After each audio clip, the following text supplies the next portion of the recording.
Mathematicians have the propensity to be eccentric more than most people. But there was no hint that it would shade over into fully delusional, psychotic behavior. We were all aware that he had a great career that was shattered in a few minutes. It was a very disastrous fall of someone who was promising beyond any reasonable limit. He was so incredibly himself, so special, so unusual. He was just an oddity, and there was something sweet about it. The idea that someone who had been mentally ill and impoverished and really on the fringes of society for decades was being considered for a Nobel Prize, I thought that was amazing. Madness can be an escape. If things are not so good, you maybe want to imagine something better. In madness, I thought I was the most important person of the world. And people like the Pope would be just like enemies who would try to put me down somewhere.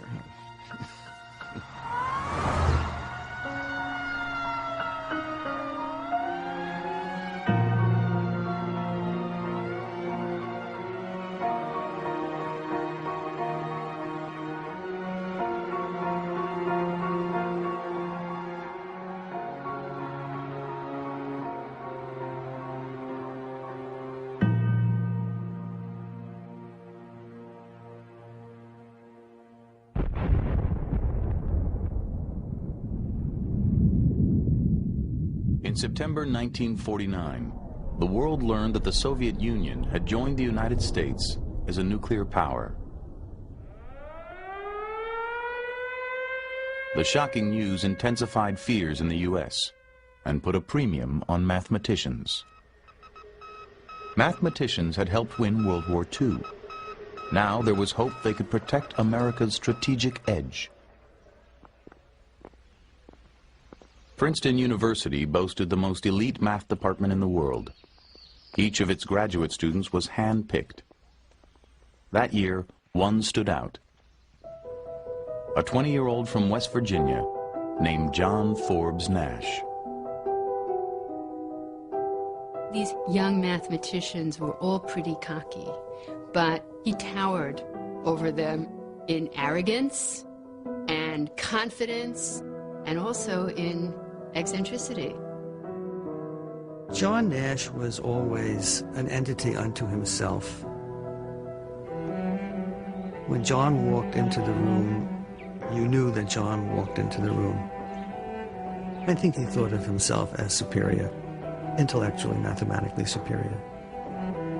We thought highly of ourselves and each other, but with John it was double. John was just very clearly above it. Nash rarely attended class, claiming it would blunt his originality. He was obsessed with making a name for himself and was always on the hunt for problems that had defeated other mathematicians. There is something of that in my approach to mathematics. I have tended to think that the thing to do is to get away from what other people are doing and not to follow directly in anyone's recent work. He didn't study anything. He didn't assimilate other people's work. What he did was to try to find his own way of solving very difficult problems. And he thought he had the talent to fulfill these ambitions of being the world's greatest mathematician. Nash soon acquired a reputation for being both brilliant and odd. In the quadrangle, he rode a bicycle in figure eights, over and over, and paced the hallways obsessively whistling Bach's Little Fugue. Fine Hall is where the mathematicians met. I went there, and I looked around. I knew a number of the people, but I didn't know them all. And I thought, this is the strangest group of people in the world. Not only was Nash not an exception to that, but I think he was quite far off the chart. He obviously irritated some people by what I think they regarded as extremely eccentric behavior. He was certainly not a conformist to anyone's standard.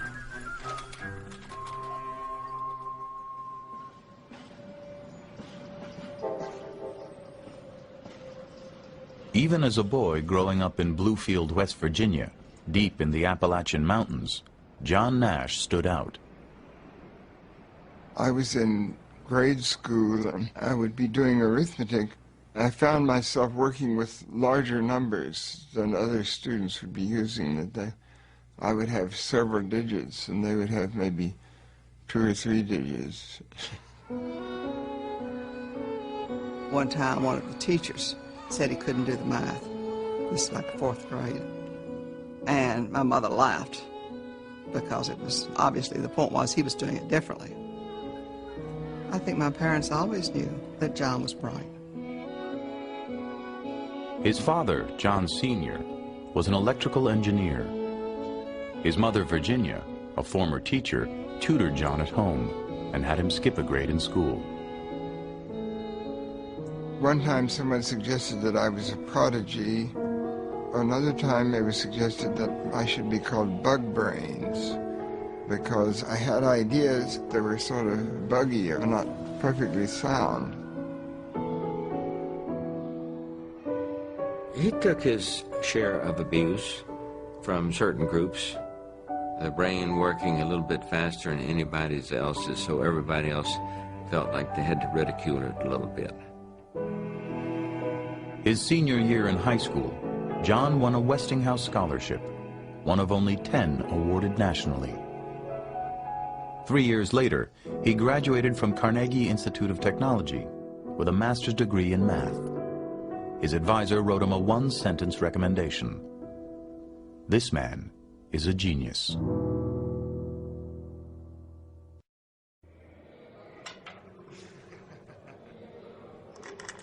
The first thing that he did at Princeton, which wowed everyone and made his reputation, was he invented this game, which was known around the common room as Nash.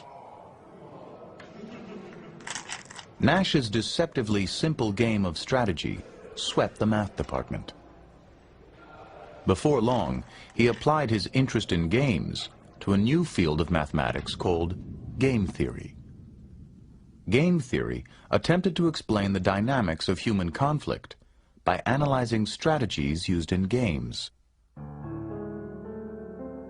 Nash was interested in everything in mathematics, but what he was really interested in were the big problems. At that moment in time, game theory was the sexy, glamorous field. If you wanted to make a splash, it was a good place to be. Just a year after arriving at Princeton, he began work on an idea that challenged the conventional thinking in game theory. Classical game theory was basically 2 people playing against each other, 2-person game, in which if one person wins, the other person loses. Suppose you have many players. Game theory got into a phase that people couldn't really deal with it. They didn't know how to state the problem. If we could make a theoretical model that would answer questions of why do you bluff in poker? Why would you bet when you have a low hand? Why would you fail to bet if you have a high hand? If we could analyze things like that, then we could handle real-life problems in economics, in business, in politics. He had that vision. Nash's insight was another deceptively simple one. He proved that in every game there is a best strategy for each player, given the strategies chosen by the other players. He called it the equilibrium point. In the spring of 1950, Nash presented his elegant proof. He was only 21.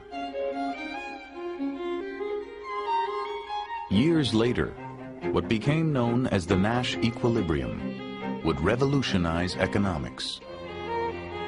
But when it was first completed, nobody recognized its potential, not even Nash.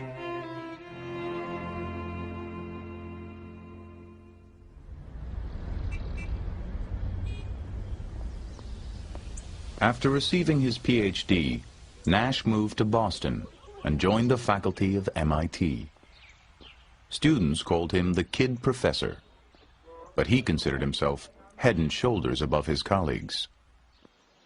Basically, John was a out-and-out and uninhibited and shameless elitist. He was only interested in people who could operate more or less on the same mental level that he was at.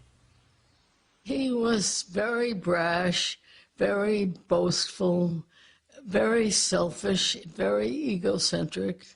His colleagues did not like him especially, but they tolerated him because his mathematics was so brilliant.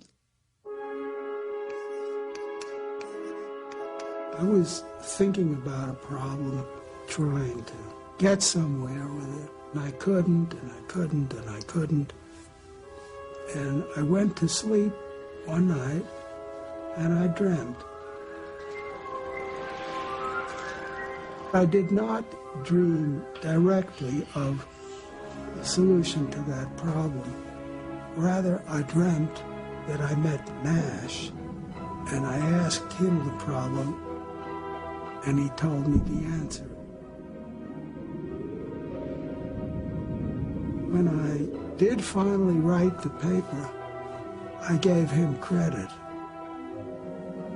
It was not my solution. I could not have done it myself. He was part of this group of friends that Donald, my husband, had. This was a crew who were extremely competitive, and Nash was at the top of the heap. He was the best.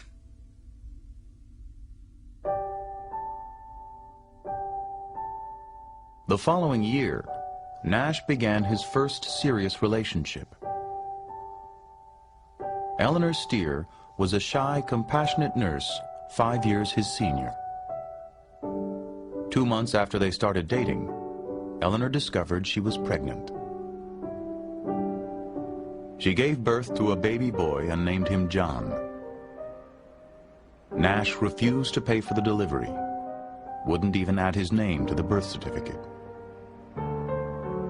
Unable to support her son on her own, Eleanor was forced to place him in foster care for much of his childhood. She was pretty hurt. She was very hurt. I think she was quite fond of my father. And things didn't happen the way she expected them to. The couple drifted apart. Nash kept the affair a secret. His parents and colleagues didn't even know he had a son.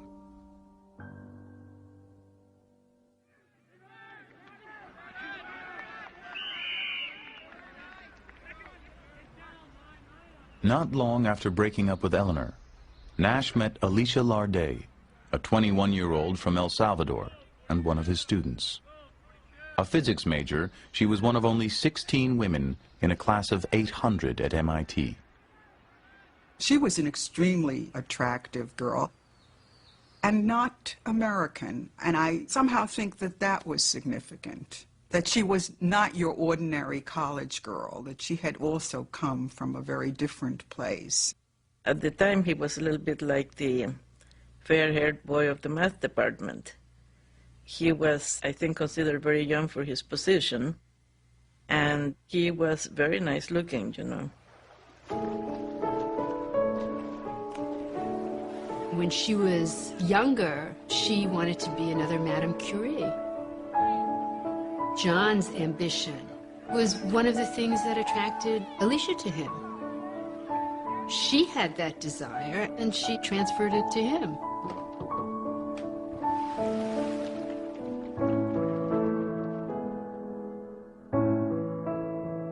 In February 1957, Alicia and John Nash were married in a small, private ceremony in Washington, D.C. John is marrying somebody who was intelligent and that he cared for, and she obviously cared for him. Everything was great.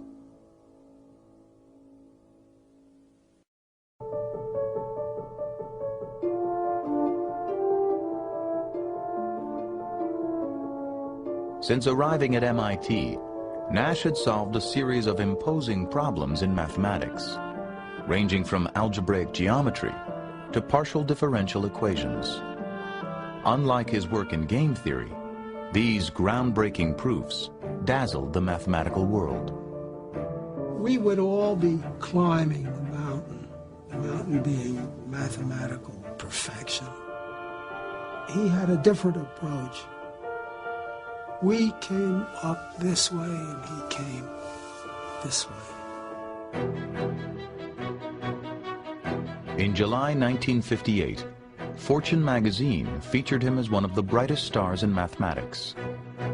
He had just turned 30.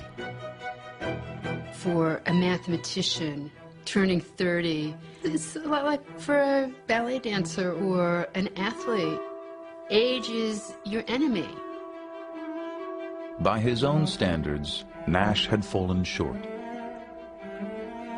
For a decade, he had pursued the Fields Medal, mathematics' highest honor. That year, he failed to win it again. He was an intensely ambitious person. He was extremely competitive, and he was very bitter that he didn't get it. At the time, I had some recognition. I was making some progress professionally, but I wasn't really at the top. I didn't have top-level recognition. He threw himself into solving the Riemann hypothesis, the holy grail of mathematics. The work was mentally and physically exhausting, and ultimately proved futile. He began to worry that his best years were behind him. At the same time, he learned that Alicia was pregnant. A psychotic break is usually precipitated by some stressful experiences. Often these stressful experiences involve a demand that the person who becomes psychotic take on greater responsibility. Below his brash and confident surface, John Nash now hid another side of himself. One filled with anxiety, self-doubt, even fear. It would mark the beginning of a strange and tragic metamorphosis.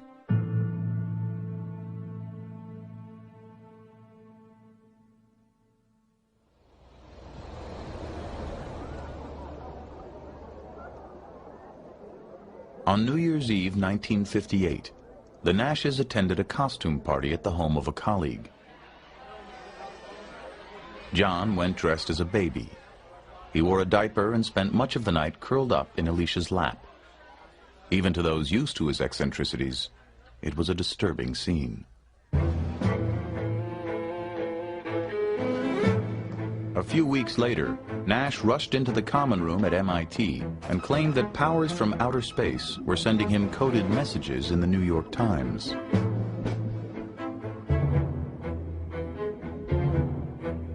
Another incident soon followed. He interrupted a lecture to announce that he was on the cover of Life magazine, disguised as Pope John XXIII. He knew this, he said, because 23 was his favorite prime number. Then he began noticing a curious pattern on the MIT campus. Men wearing red ties. He was sure they were members of a secret communist organization. When the University of Chicago offered him a prestigious position, Nash turned it down. He was already scheduled, he said, to become Emperor of Antarctica.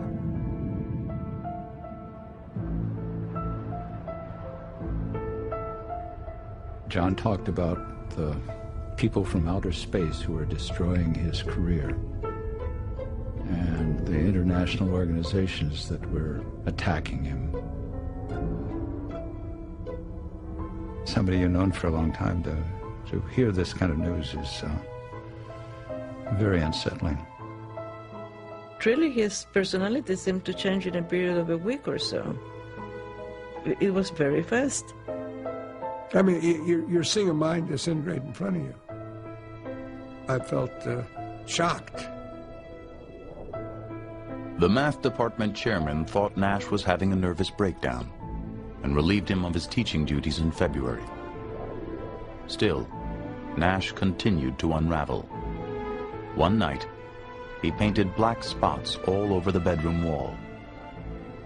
Alicia tried to handle it herself, but at a certain point, it overwhelmed her.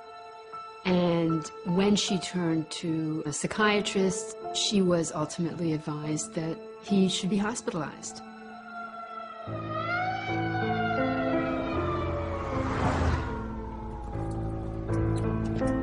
Here was this genius, and you were going to clap him into a hospital where God knows what might happen? I think it was very tough. I didn't feel that I belonged locked up. I never went voluntarily.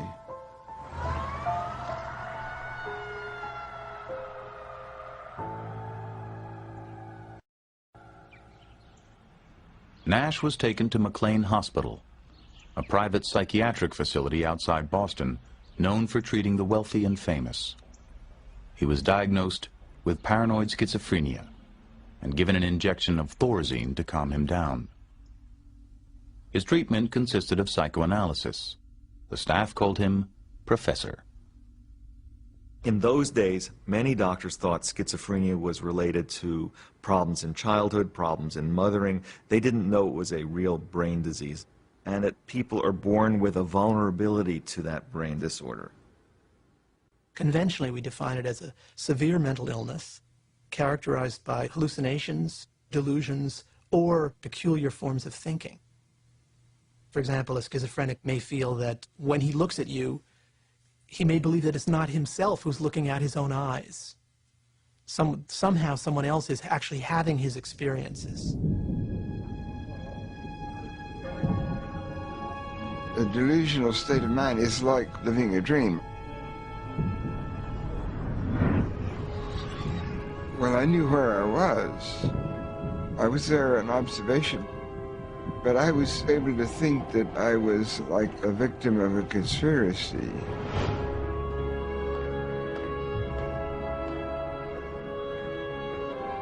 The delusions have often a cosmic quality, a feeling of ominousness. Everything that happens around you takes on a tremendous significance.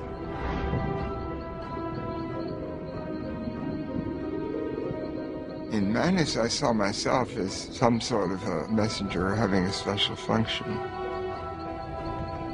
Like the Muslim concept with Muhammad, the messenger of Allah.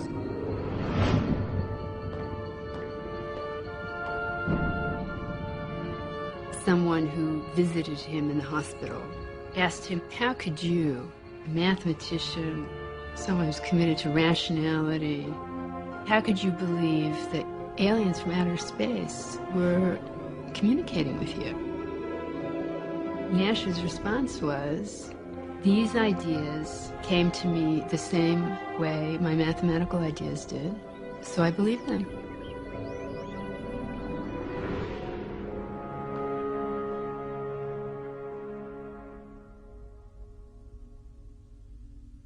Virginia visited John at McLean, but could hardly bear to see her son in such a state. It broke her, I guess. It was devastating. You can imagine that every day she would wake up and she would go to bed and she would have this on her. Alicia urged his colleagues to visit, hoping their support would help John get back on his feet. All the mathematicians were very upset because this was a great genius that was lost. They said, Newman, they are not going to let me out until I'm normal. But that'll never be. I never was.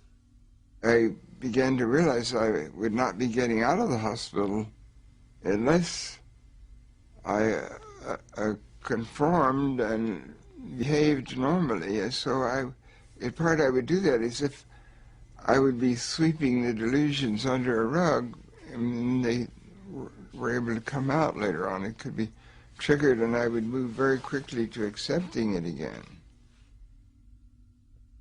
Nash retained a lawyer who secured his release after 50 days of hospitalization. Within weeks, he resigned from MIT, withdrew all the money from his pension fund, and announced he was leaving for Europe. Alicia, who had given birth while John was in McLean, felt she had no choice but to go with him. They left behind their newborn son with Alicia's mother.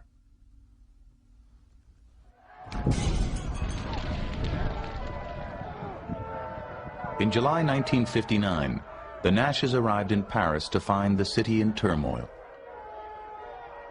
The streets reverberated with strikes, explosions, and mass demonstrations against the nuclear arms race. A week later, Nash suddenly took off on his own.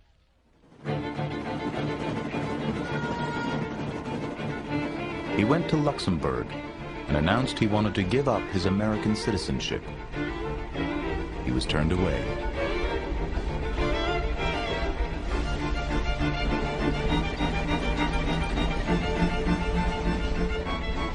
I got to Geneva and I thought of a way of being a refugee. They had a slogan, City of Refuge. I envisioned a hidden world where the communists and the anti-communists were really the same. They were sort of schemers.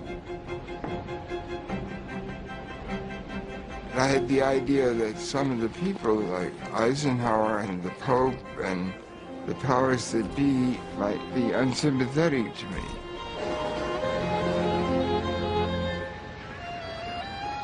These thoughts on the surface are not rational, but there could be a situation where things were not what they might seem. If to be mad is to be in error, there's a kind of contradiction there, isn't there, between what it is to be mad in the eyes of the world and what it is to have these experiences in which you're having a sense of revelation and you're noticing features of the world that other people seem to be too stupid or too blind to recognize.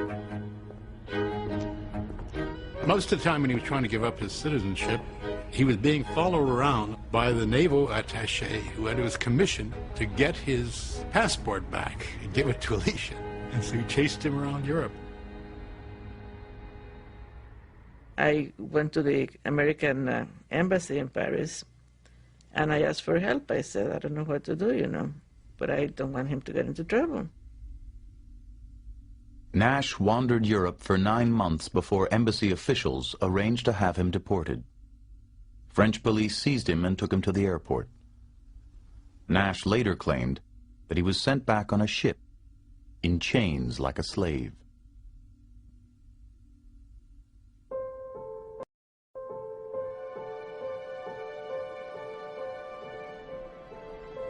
The Nashes moved to Princeton. To support her family, Alicia took a job with a research division of RCA. She hoped that with the help of the math community, they could start over again. When John moved back to Princeton, we offered him work with no real heavy responsibilities, just to get him back into the society. And those efforts foundered when he refused to sign W-4 forms. He just was, he was paranoid schizophrenic. He wouldn't sign a document for the government because he still thought there was a conspiracy out there against him. Nash was still in the grips of his illness. He became obsessed with unrest in the Middle East and made countless phone calls to friends and family using fictitious names. He would call me, would you accept a collect call from some strange name? And I didn't, because I didn't want to validate that he was this other person. One day he showed up on campus covered with scratches and visibly terrified. Johann von Nassau has been a bad boy, he said. They're going to come and get me now.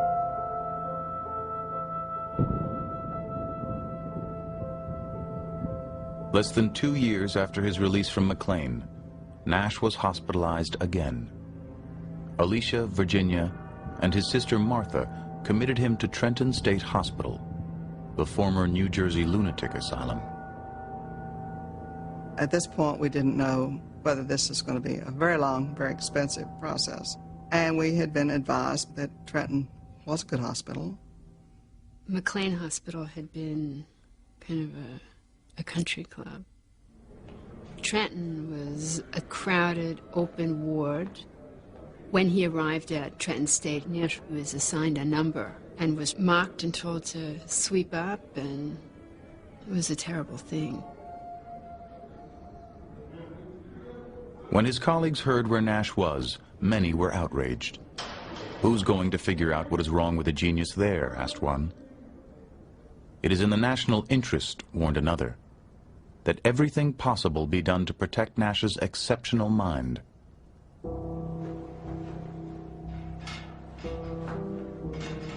Trenton State was known for its aggressive treatments, including insulin coma therapy, which by 1961 had been phased out in all but a few hospitals. Insulin coma was developed under the mistaken notion that schizophrenia was caused by a metabolic problem, by the way the body regulates glucose. Insulin coma was one of the more popular and unfortunately one of the more notorious treatments in its day.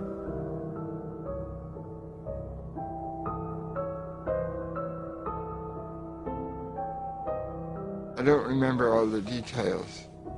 It's the sort of thing that, like if you go under anesthesia, you remember only the process up to the anesthesia.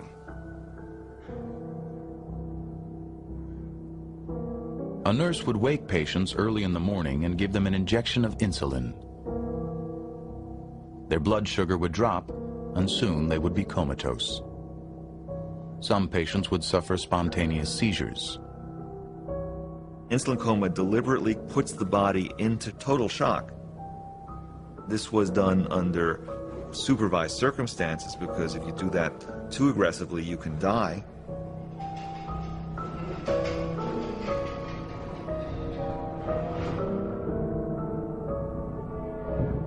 I remember some of the surrounding events.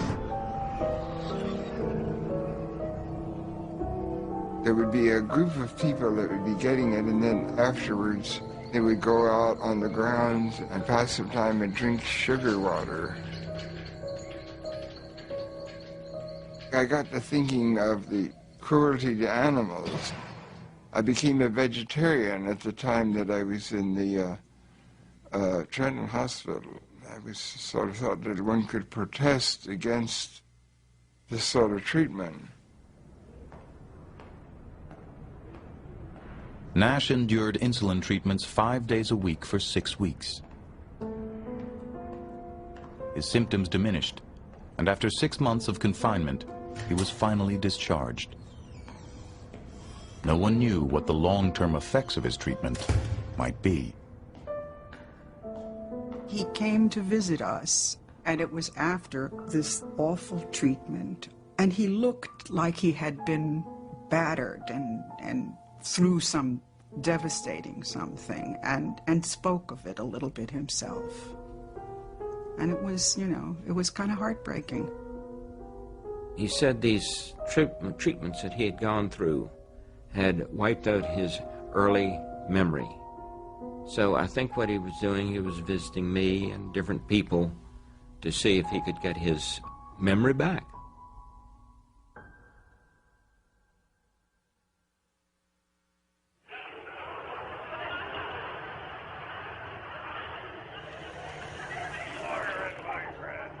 In 1961, Nash was 33 and unemployed. Former Princeton colleagues secured him a research position, and he managed to publish a paper on fluid dynamics, his first piece of work in 4 years. He seemed to be better, but inside Nash felt a sense of loss. Rational thought, he wrote, imposes a limit on a person's relation to the cosmos. He later called his remission periods interludes of enforced rationality. To some extent, sanity is a form of conformity. People are always selling the idea that people who have mental illness are suffering. But it's really not so simple. I think mental illness or madness can be an escape also. The following summer, he left for Europe alone, once again obsessed with asylum. Before long, friends and family began receiving letters and postcards.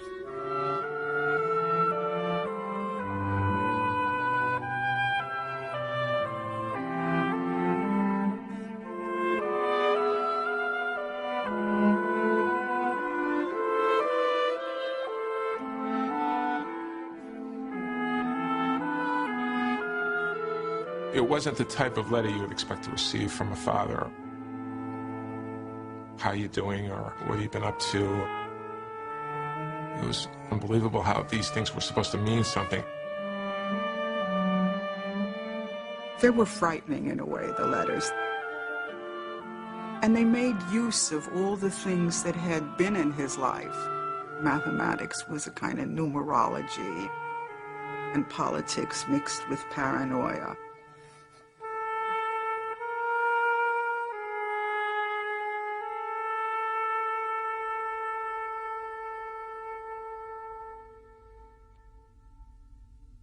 Distraught after 3 years of turmoil, Alicia filed for divorce in December 1962.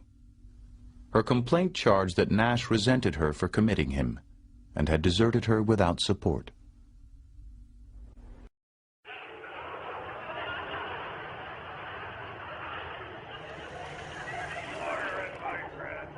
In 1961, Nash was 33 and unemployed. Former Princeton colleagues secured him a research position, and he managed to publish a paper on fluid dynamics, his first piece of work in 4 years. He seemed to be better, but inside Nash felt a sense of loss. Rational thought, he wrote, imposes a limit on a person's relation to the cosmos. He later called his remission periods interludes of enforced rationality. To some extent, sanity is a form of conformity. People are always selling the idea that people who have mental illness are suffering. But it's really not so simple. I think mental illness or madness can be an escape also. The following summer, he left for Europe alone, once again obsessed with asylum. Before long, friends and family began receiving letters and postcards.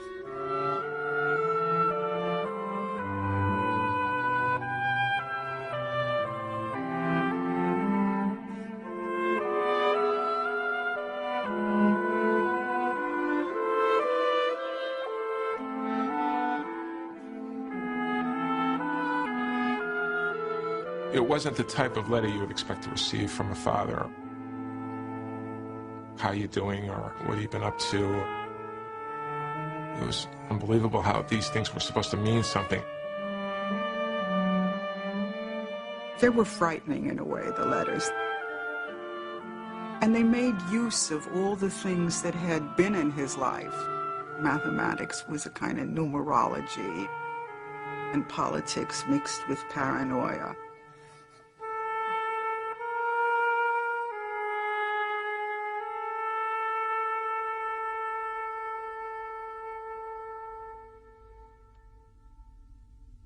Distraught after 3 years of turmoil, Alicia filed for divorce in December 1962.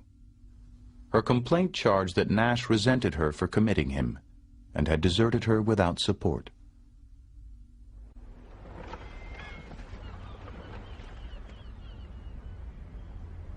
Mathematicians from MIT and Princeton found Nash an academic position in Boston. They got him an apartment and arranged for him to meet weekly with a psychiatrist who prescribed antipsychotic medication. Gradually, he seemed to improve. He was pretty sane, recalled a colleague. He was a much nicer person. The old ego stuff was gone. He began seeing Eleanor and their son John again. We had gotten into a pattern of going out every Saturday. I started to grow more fond of him as he was around more. And then he went, you know, as quickly as he came, so. Less than a year after moving to Boston, Nash stopped taking his medication, and his symptoms resurfaced. These medicines interfere with vitality, with drive, with thinking. So the price that many patients had to pay from being on these medicines was that they felt lifeless, like it takes away their soul. Well, he was afraid of anything that would alter the quality of his mind. And as anyone doesn't want to be forced to do something they don't want to do, or they don't choose to do. And John had always been very independent about what he chose to do. His delusions were now joined by a chorus of voices in his head.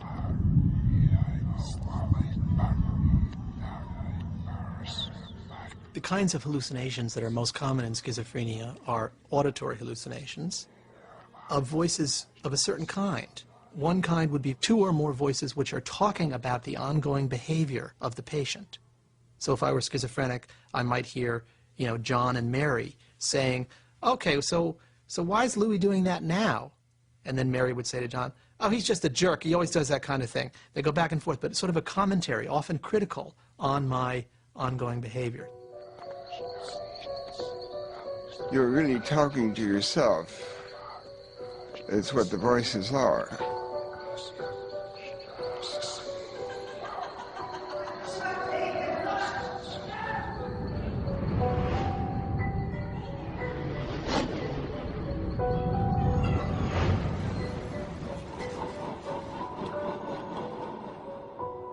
He said he understood that there was something that went on between people that was alien to him. He was sort of enclosed in a bubble, that he felt lonely.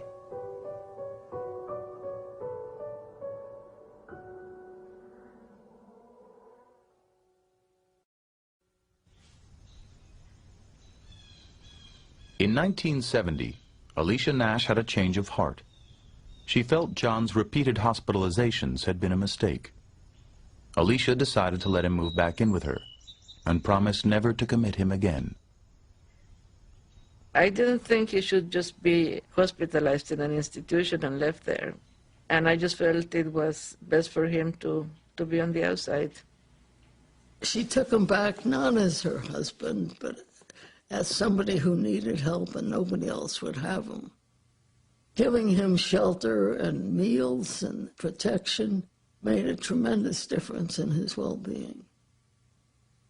If she hadn't taken him in, he would have wound up on the streets. I think that Alicia saved his life.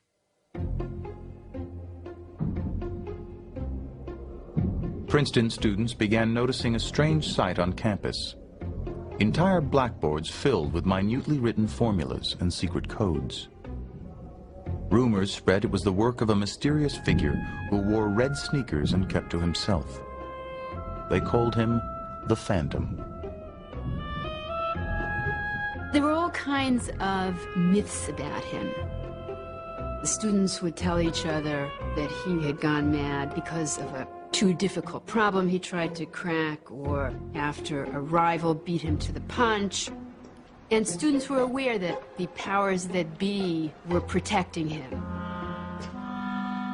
From time to time, you would see in your office, under the door, sort of huge number of sheets that's been worked out the night before, computing the probabilities of certain coincidences, very detailed computations. He was into proving the existence of God.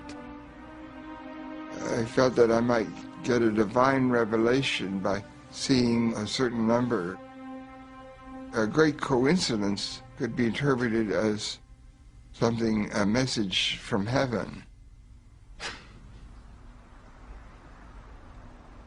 I did see him several times. He didn't recognize me.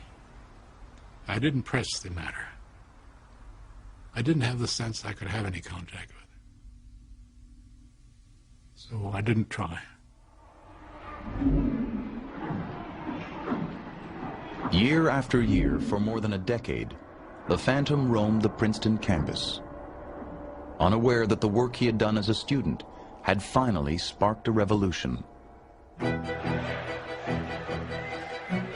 Beginning in the 1960s, economists began to successfully apply game theory to real-life situations. Mergers, strikes, collective bargaining, these situations of conflict and cooperation are part of the backbone of practical economics. Auctions, farm subsidies, monetary policy, international trade, all were now seen as strategic games. By the late 1970s, game theory had become one of the foundations of modern economics. And at the center was the Nash equilibrium. There are not more than 10 ideas in the post-war period, which we could say are equivalent. It had a huge impact in economics. It made economics a much more useful subject. I knew it was good work, but you cannot know how much something will be appreciated in the future. You don't have that crystal ball. By the 1980s, economists expected that game theory would be recognized with the Nobel Prize. Year after year, it didn't happen. The committee in Stockholm could not conceivably dream of giving a Nobel Prize if they couldn't include John Nash as one of the deserving people. Members of the Nobel Committee worried that Nash was unstable and wouldn't be able to handle the pressures of the ceremony. Some even feared he might do something that would embarrass the Academy and tarnish the prize.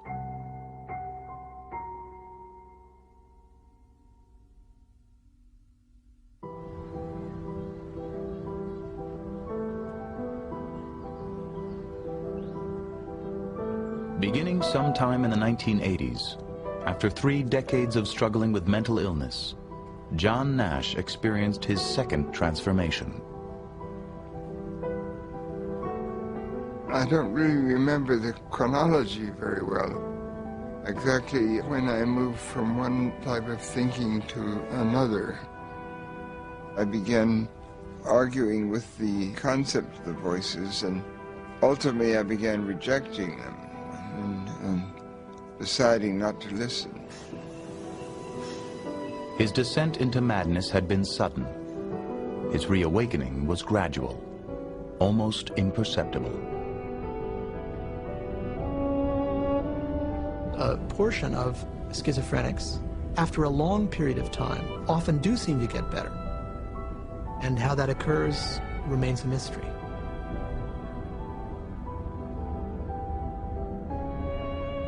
Slowly, he became more engaged and lucid. Word of his remarkable recovery spread. Those around him assumed new antipsychotic drugs were helping. But Nash had stopped taking medication in 1970. I said, "John, how in the devil have you recovered?" He said, "I willed it. I decided I was going to think rationally."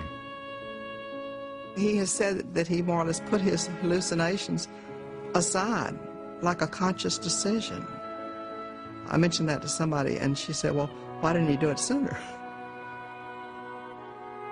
The fact that people did not abandon him, that there were people who treated him like a human being, made it possible for him to re-emerge.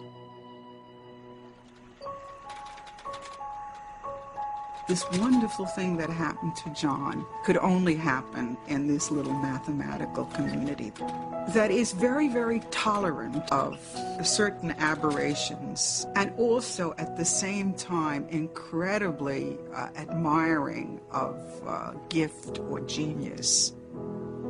That was what was important about Nash in that world, not that he was ill. 2 American professors and a German researcher have been awarded the Nobel Prize in Economics. The 3 winners of today's Nobel Prize played major roles in bringing the principles of game theory to economics. Princeton's John Nash was cited for developing what has become known as the Nash equilibrium, pioneering theory about the point at which conflicts get resolved. Under the theory, companies... My wife said, "John Nash? You don't think that's the John Nash that we know?" I didn't know John was still alive. I remember clearly, I heard it on the radio, and I said, "That's John." And I cried. All I could think was, I wish my parents could know this. On December 10th, 1994, at the age of 66, John Nash received the Nobel Prize in Stockholm. Dr. John Nash, your analysis of equilibrium non-cooperative games and all your other contributions to game theory have had a profound effect on the way economic theory has developed in the last 2 decades. I was delighted. I was absolutely ecstatic.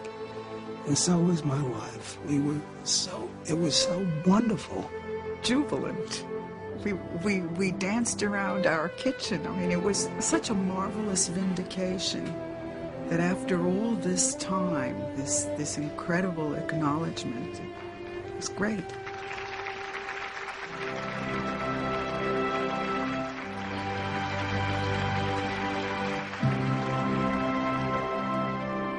He shined very brightly as a young man. Then he had his illness and is now a very pleasant, accomplished gentleman. It feels right somehow.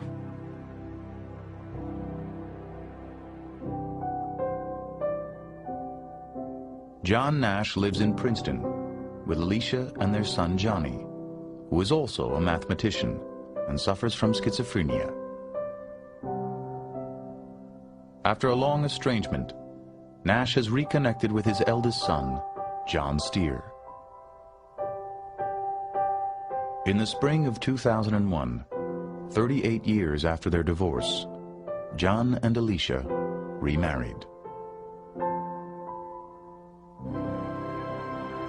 At Princeton, Nash has returned once again to his work in mathematics. I think it teaches us that we have to appreciate the particular talents of people who may be very eccentric and look at things in very peculiar ways. Those are often the people who will really have the most stunning insights. Here was someone who had been lost. I think that's the inspiration, that people can triumph over this disease. I think it's incredibly inspiring.